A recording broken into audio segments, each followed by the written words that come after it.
જય શ્રી કૃષ્ણ, જય માતાજી, જય સ્વામિનારાયણ. તો કેમ છો બધા? Good morning. સન્ડેની મોર્નિંગ થઈ ગઈ છે આપણી. તો સન્ડેનું મોર્નિંગમાં જો આજે તો એટલો સ્નો કેવું કશું છે નહીં, ખાલી જે વેધર ઠંડુ છે પણ સ્નો નથી આજે.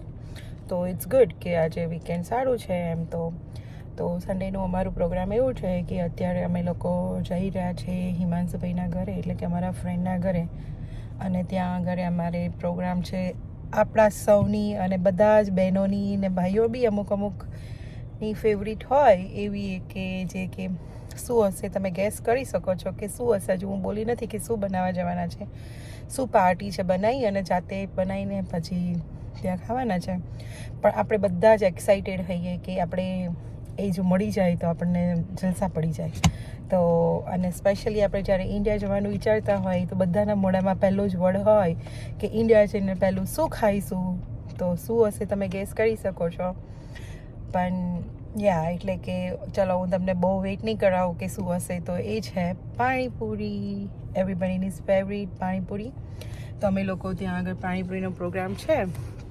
તો હું અત્યારે જઈ રહી છું અમારા ફ્રેન્ડના ઘરે. તો ચાલો મળીએ આપણે ત્યાં જઈને. જો અમે લોકો, હું અત્યારે ભાભીને ઘરે આવી ગઈ છું અને ભાભીએ મમરા વઘાર્યા છે અને હવે ભેલ માટે.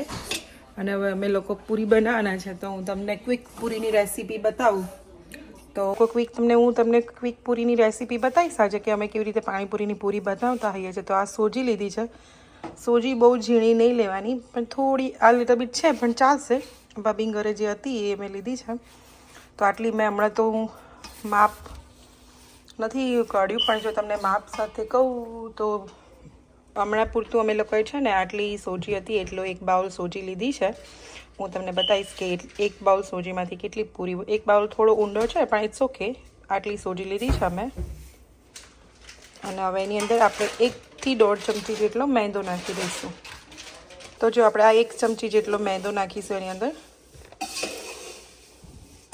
આપણે ટેસ્ટ મુજબનું આપણે આટલું સોલ્ટ નાખી દઈશું એની અંદર. એ સોજીની અંદર છે ને મેં હુંફાળું ગરમ પાણી લીધું છે, એ થોડું પહેલાં નાખીશું, એકદમ વધારે નહીં નાખવાનું. અને જ્યારે પાણી નાખીએ ત્યારે આ જે સોજી છે એને એકદમ દબાવવાની નહીં, પ્રેસ નહીં કરવાની, કારણ કે સોજીનો દાણો ખુલ્લો રહેવો જોઈએ. એટલે થોડું પાણી નાખતું જવાનું ને હલકા હાથે ખાલી બસ આવું જ કરવાનું. હજુ બી પાણી પીશે સોજી, એટલે મેં આખો ગ્લાસ ભરીને પાણી લીધું હતું ને હજુ આટલું ગયું છે. તો જો એને આમ મચળવાનું નહીં, જેવી રીતે આપણે ભાખરી રોટલીનો લોટ બાંધતા હોય એવી રીતે દબાઈ નહીં દેવાનું. ખાલી હલકા હાથે જ ખાલી પાણી નાખતું જવાનું અને ચેક કરવાનું કે હજુ પાણી જશે કે નહીં. હજુ થોડું પાણી જશે એટલે આપણે હવે થોડું ઘૂંટો એટલે કે મતલબ થોડું પાણી નાખતા જઈશું આપણે.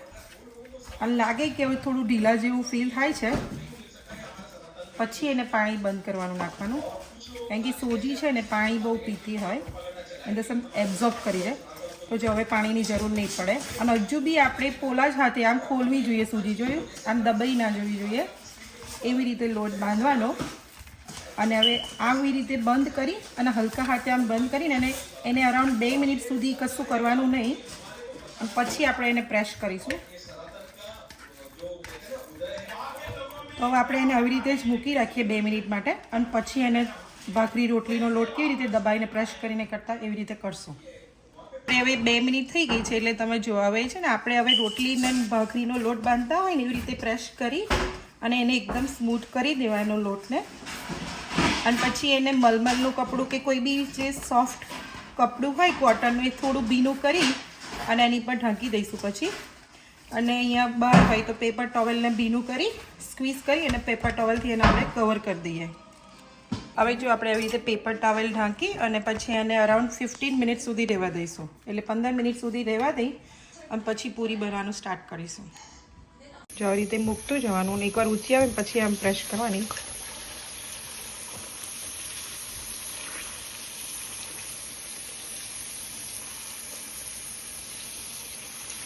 આવી રીતે પૂરી જેવી એકવાર ઉપર આવે પછી એને એકવાર પાછી ડુબાડી આપવાની, તો બધી જ પૂરી ફૂલે.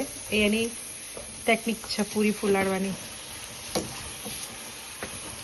પછી એને હલાવતા રહેવું પડે, નહીં તો પછી એ છે ને એક જ સાઈડથી બધી બળી જાય.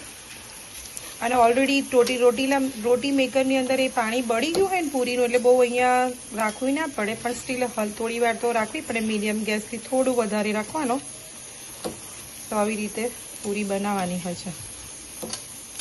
તો તમે બી ટ્રાય કરજો.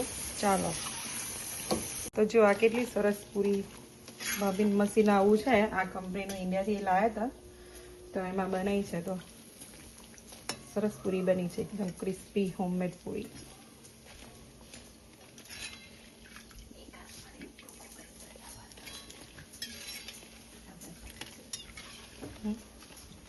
હા, જો આ મોટી પૂરી તો આપણે નહીં ભાગીને બતાવીએ, પણ જુઓ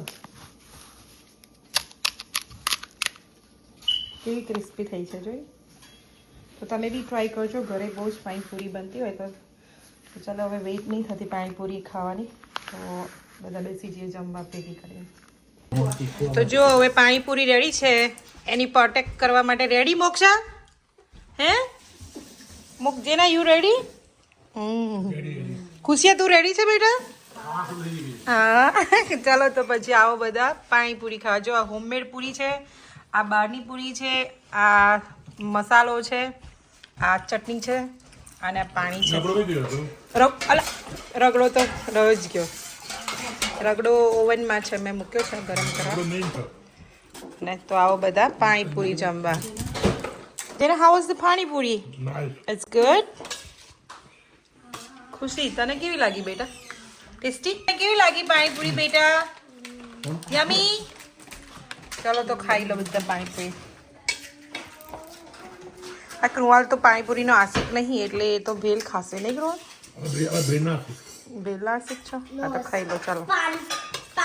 हाँ, यहाँ पे गए थे, आ गया છે પાછો હિમાચલ ગए ના આપે વિડીયો એન્ડ થવાનો છે. So if you like our video share કરો, લાઈક કરો એન્ડ સબસ્ક્રાઇબ કરો. જય સ્વામિનારાયણ. જય સ્વામિનારાયણ.